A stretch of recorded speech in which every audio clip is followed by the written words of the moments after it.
अस्तरचा ब्लाऊजला अस्तर जोडण्यापासून ते perfect stitching दाखवणार आहे मी आजच्या या व्हिडिओमध्ये। तर सर्वात प्रथम आपण प्रत्येक पार्टला अस्तर जोडून घ्यायचं आहे। अस्तर मात्र तंतोतंत कटिंग केलेला असतं। आपण ब्लाऊज पीस हे आपण एक्स्ट्रा अर्धा इंच कापड ठेवून कट करून घ्यायचं आणि नंतर चारी बाजूनी ह्या टिपा मारून घ्यायच्या अस्तरच्या काटोकाट आणि एक्स्ट्रा उरलेलं कापड असं कट करून टाकायचं। एक्स्ट्रा का कापड ठेवायचं तर तुम्ही म्हणत असाल कापूनच टाकायचं तर मग आधीच का एक्स्ट्रा ठेवायचं, तर नंतर कमी पडू नये म्हणून अगोदर एक्स्ट्रा ठेवून घ्यायचं। आता हे दोन्ही पार्ट मी कटोरी जोडण्याचे लावून घेतलेले आहेत अस्तर जोडून। बाहीला अस्तर जोडून घेऊया आणि असं जर तुमचं कापड डिझाईनमध्ये असेल तर उलटं सुलटं बघूनच अस्तर जोडा। तर सुरुवातीला बाहीवर अस्तरची बाही ठेवून टिप मारून घ्यायचे दंड घेराला आणि एक दाब टिप द्यायचे अस्तरच्या बाजूला टिप टाकून। त्याच्यानंतर दुसरी बाही पण लगेच घ्यायची। बघा कुणाकुणाला वेळ लागतो ब्लाऊज शिवायला म्हणून मी हे सगळी पद्धत दाखवत आहे, पटापट ब्लाऊज कसा शिवून घ्यायचा ते। तर त्यासाठी पाठोपाठ दुसरी पण बाही घेतलेली आहे आणि दाब टिप टाकून आपण खाली परत एकदा एक दाब टिप टाकून तिन्ही बाजू या शिवून घेतलेले आहेत टिप मारून। बरोबर अस्तरच्या कडेने टिप मारायची आणि एक्स्ट्रा कापड जे ब्लाऊज पिसाचं उरलेलं आहे ते कट करायचं। आता तुम्ही म्हणाल मुंड्याच्या इकडे एक्स्ट्रा जे कापड राहिले ते कट करत नाही आहे मी, तर मला तिथे अस्तर कमी पडलेलं आहे बाहेरुंदीला म्हणून मी त्या साईडचं कापड कट करत नाही आहे, फक्त वरचं मुंड्याच्या बाजूला जे एक्स्ट्रा कापड आले तेच कट करते आहे। आता आपण घ्यायचे कटोरी, तर कटोरीचं सुद्धा बघायचं उलटी सुलटी कटोरीचं कापड बघून अगोदर अस्तरच्या कटोऱ्या ठेवून घ्यायच्या आणि मग त्या चारी बाजूनी जोडून घ्यायच्या या पद्धतीने। नंतर एक्स्ट्रा कापड कापून आपल्याला याला टक्स पण मारायचे। तर टक्स मारण्याची पद्धत मी तुम्हाला दाखवणार आहे, व्हिडिओ काळजीपूर्वक बघा, स्किप करू नका। कारण काय होतं मग मध्ये मध्ये स्किप केले की तुम्ही मधल्या टिप्स चुकतात आणि मग नंतर मला कमेंटमध्ये विचारत राहता। तर कटोरीला टोक येऊ नये म्हणून मी टक्स मारून दाखवणार आहे, तर ती काळजीपूर्वक तुम्ही लक्ष देऊन बघा कशी टक्स देती येते। तर टक्सच्या इथे आपल्याला पहिला खुणा करून घ्यायच्या आहेत अशा कट मारून कात्रीने आणि नंतर जेवढा टक्स आपला आहे तो बरोबर एकावर एक खुणा ठेवून तिथून खडूनी मी मार्क केले तसं मार्क करून घ्यायचं आहे। टोटल टक्स आहे 3 इंचाचा, तर मी 2.5 इंचावर मशीन टोक बाहेर काढणार आहे आणि वरच्या अर्धा इंचामध्ये मी सरळ मशीन वर आणणार आहे। या पद्धतीने ही टक्स झाले। आता दुसऱ्या कटोरीला तुम्ही लक्ष द्या, अर्ध्या इंचापर्यंत खाली बाहेर काढायचे मशीन अशी आणि नंतर वर सरळ घ्यायचे अर्धा इंच आणि एक्स्ट्रा जे कापड आहे ते कापून टाकायचं असतं। या पद्धतीने आपल्या कटोरींना टक्स मारून पण झालेला आहे। आता आपण पाठीमागचा भाग घेतलेला आहे, तिथे पण उलटा सुलटा बघून कापड मग आपल्याला अस्तर जोडायचं आहे। कमरेच्या साईडला अस्तर वरती ठेवून अर्ध्या इंचावर टिप मारून घ्यायची अशी आणि नंतर त्याच्यावर आपल्याला दाब टिप द्यायची। आता तुम्ही अस्तर ब्लाऊज पीस जर चुरगळलेला असेल किंवा घड्या पडलेल्या असतील तर तुम्ही याला प्रेस करून पण घेऊ शकता। मी प्रेस केलेलं नाही आहे कारण खूपच झिरझिरीत कापड आहे, ब्लाऊज पिसाचं पातळ आहे, उगाच इस्त्रीने गोळा व्हायला नको म्हणून मी इस्त्री केलेली नाही आहे। आणि दाब टिप टाकून झाल्यावर परत ब्लाऊज सुलटा करून अजून एक कडेने दाब टिप टाकून घ्यायची आणि मग नंतर ब्लाऊज प्लेन करत करत बरोबर अस्तरवरून आपल्याला टिप मारायचे। आता मध्य मी एक टिप मारून घेणार आहे कारण अस्तरचं कापड इकडे जास्त तिकडे कमी असं व्हायला नको म्हणून। तर या पद्धतीने आता मी चारी बाजूनी टिप मारून घेणार आहे अस्तरला। तुम्ही पण अशीच टिप मारून घ्यायची म्हणजे पक्का अस्तर अटॅच होतं ब्लाऊज पिसाला। हाताने प्लेन करत करतच अस्तर जोडायचं आहे जेव्हा तुम्हाला जर इस्त्री करायची नसेल ब्लाऊज पिसाला तेव्हा। आणि इस्त्री केलं तर मग एवढं प्लेन करत बसायची गरजच लागत नाही। पण इस्त्री करताना काळजी घ्या, उगाच कापड गोळा व्हायला नको, कारण कस्टमर नाराज होतं मग आणि हुबेहूब आपल्याला ब्लाऊज पीस भेटत नाही साडीमधला, म्हणून काळजी घ्यायची इस्त्री करताना। या पद्धतीने आपली पाठीच्या भागाला पण टीप मारून झालेली आहे। आता आपल्याला कटिंग करायचं आहे एक्स्ट्रा राहिलेलं कापड, अगदी काटोकाट अस्तरच्या बाजूने कट करायचं आहे सगळं एक्स्ट्राचं कापड। आता इथे पण मी पाठीला टक्स मारणार आहे, तेव्हा तुम्ही लक्ष द्या। टक्स पण मारायची पद्धत व्यवस्थित तुम्ही बघितलीत तर तुमची टक्स पण छान बसणार आहे। ब्लाऊजला तितकीच महत्त्वाची असते टक्स पण कशी मारायची हे बघून घ्या। आता मी ब्लाऊजचा पूर्ण अर्धा करून घेतलेला आहे।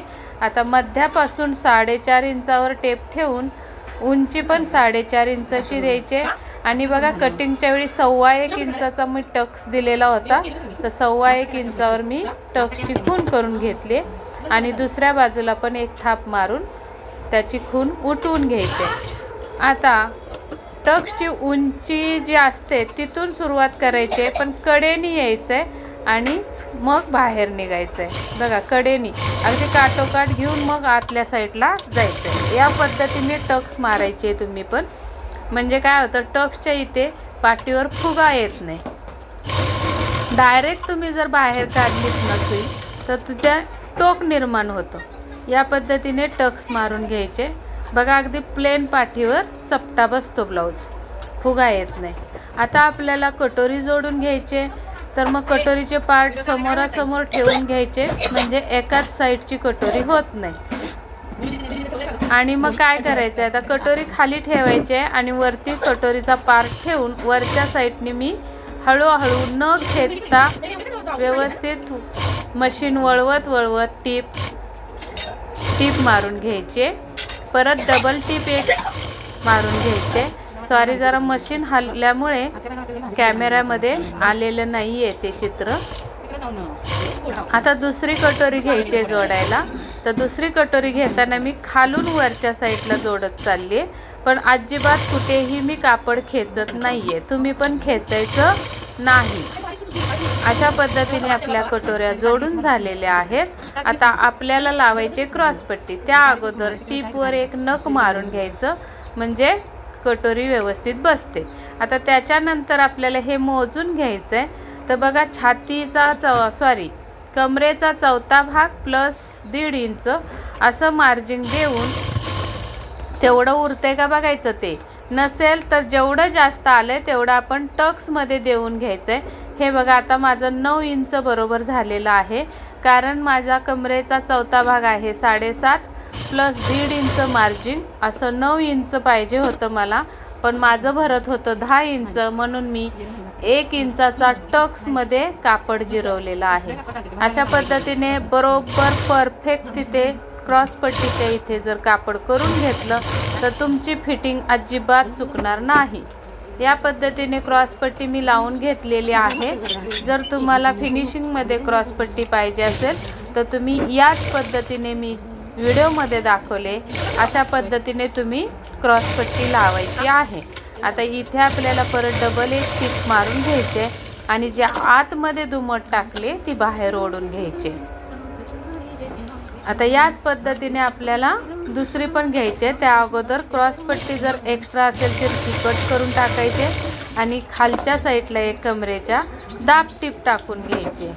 तर आता तुम्हाला बघा इथे काज बटनच्या इथे तिरकस दिसत असेल क्रॉसपट्टी, कारण जर आपल्या कस्टमरला जर पोट पुढं असेल किंवा टमी असेल तर आपल्याला या पद्धतीने क्रॉसपट्टी तिरकी बाहेर ठेवावी लागते, म्हणजे फिटिंगमध्ये व्यवस्थित ब्लाऊज बसतो।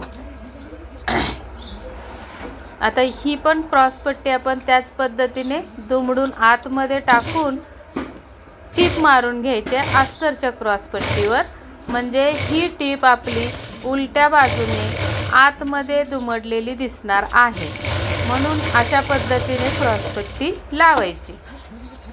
इथे पण ब्लाऊज सुलटा करून एक्स्ट्रा जी क्रॉसपट्टी राहिलेली आहे ती आपल्याला कट करून टाकायचे। त्या अगोदर कमरेला एक दाबटीप देऊन घेऊया, म्हणजे ब्लाऊज उचलणार नाही। आता इथे आपल्याला लावायची आहे काचपट्टी। तर काचपट्टीसाठी माझा अस्तरचं कापड शिल्लक नाहीये, त्यामुळे मी ब्लाऊज पिसातल्या कापडाचीच डबल घडी करून काचपट्टी लावणार आहे। आता इथे त्रिकोण झालाय तयार बघा पट्टीच्या इथे। तर तिथे ना मध्यावर बरोबर एक चुनी देऊन घेतलेली आहे मी, आणि नंतर आपण दाबटीप टाकून घ्यायचे त्या टीपवर। टीपच्या बाजूला, पट्टीच्या बाजूला टीप ढकलून दाबटीप टाकायचे, खालून दुमड टाकून कडेनी एक दुमड घेऊन कडेनी एक टीप मारून घ्यायची। आणि ही हुकांची पट्टी आहे ती पूर्ण आतमध्ये फोल्ड करायची असते उलट्या साईडला, आणि कडेनी टीप द्यायची असते।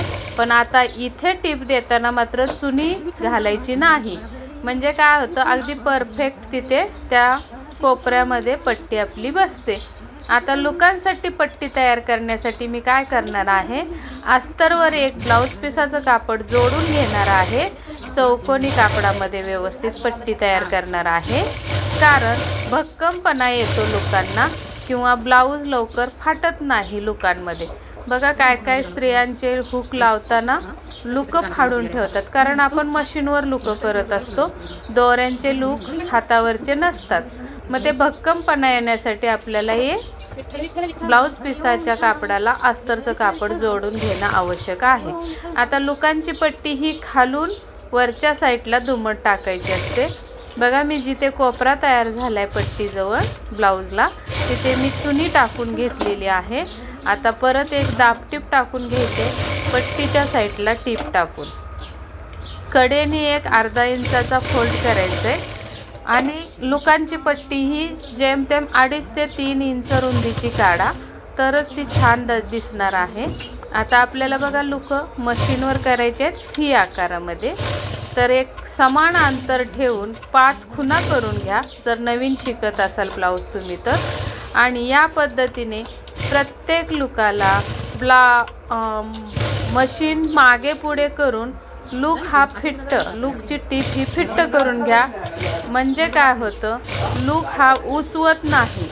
अशा 5 लूक आपल्याला समान अंतरावर गळ्यापर्यंत करून घ्यायचे, आणि एक्स्ट्रा जे कापड उरले पट्टीचं ते कट करून टाकायचं। या पद्धतीने मोजून बघायचं काचपट्टी, लूक पट्टी आणि हुक पट्टी समान उंचीची झाली असेल तर ठीक, नसेल तर कमी जास्त जी असेल ती कापून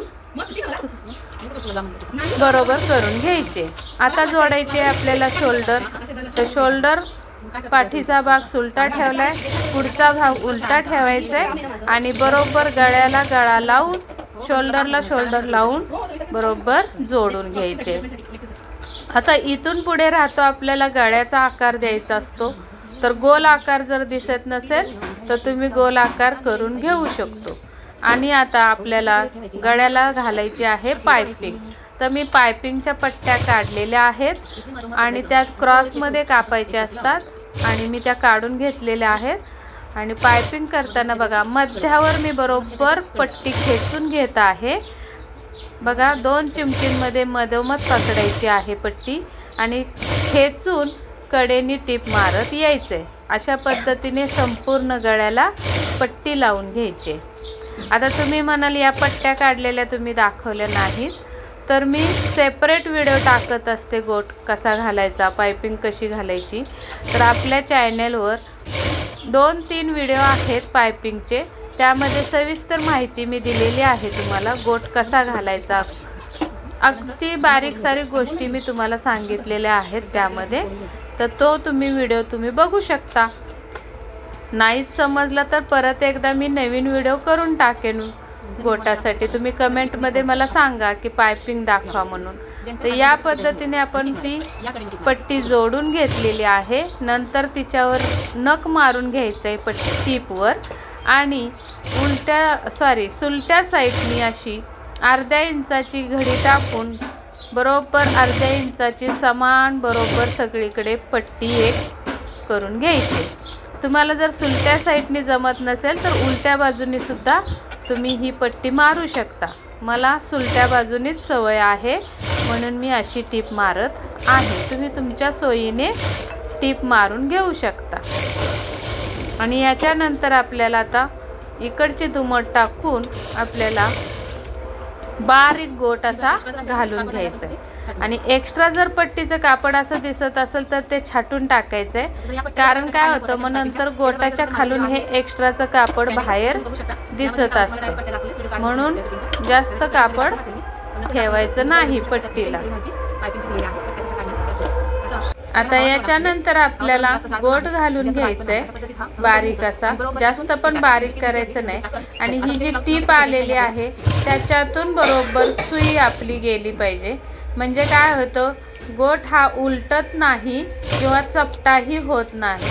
जर तुमची गोटावर टीप गेली किंवा सुई गेली तर गोट चपटा होणार आहे आणि जास्त आतून गेला तर गोट उलटा होणार आहे। त्यासाठी तुम्हाला बरोबर त्या मध्यातून म्हणजे टीपवरूनच टीप गेली पाहिजे। तर नक्कीच तुम्हाला जर पायपिंग जर जमत नसेल तर माझे ते दुसरे व्हिडिओ फक्त पायपिंगचे आहेत, त्यामध्ये सविस्तर माहिती दिलेली आहे, ती तुम्ही बघू शकता आणि एकदम परफेक्ट गोट मारू शकता ब्लाउजला। तर बघा किती छान गोट झालेला आहे आपला। आता या पद्धतीने मी तुम्हाला पूर्ण ब्लाऊज जोडून दाखवलेला आहे, कटोरी ब्लाऊज। तर याच्या पुढचा व्हिडिओ तुम्हाला बघायचा असेल तर नक्की कमेंटमध्ये सांगा मला, मी तोही व्हिडिओ अपलोड करेल। तर व्हिडिओ आवडला असेल तर नक्की लाईक करा, शेअर करा, सबस्क्राईब करा। धन्यवाद।